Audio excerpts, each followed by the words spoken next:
Transphobe or Ally Bridge to Terabithia edition. Spoilers. I mean it this time. This is going to be a slightly different episode of Transphobe or Ally. When I was a kid, I saw this movie, and the only scene I remembered was the shoe scene, which is a weird scene to remember until you realize I'm trans and I was desperate for any sort of thing remotely close, even though this isn't even close. Now, when I usually write these episodes of Transphobe or Ally, I have a good idea of where things are going to be in the first 20 minutes of a movie. But things changed about 2/3 of the way through the movie. Now, that being said, I'm going to first talk about the first 2/3 of the film and then talk about the rest of it. So, for the first 2/3 of the film, I find it interesting how they talk about gender in this film. That they talk about how the shoes, for example, that Jess does not want to wear girl shoes.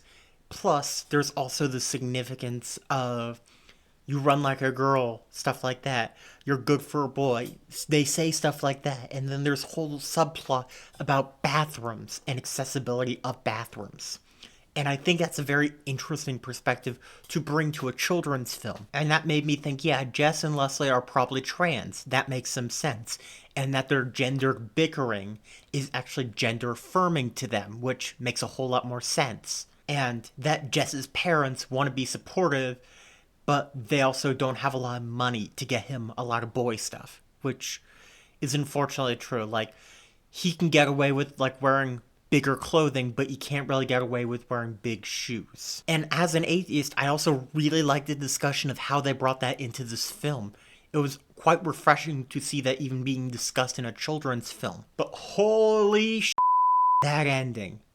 That ending. Yes, it's a heartbreaking ending, and I cried last night, but then I was thinking, oh, should I say Leslie is trans?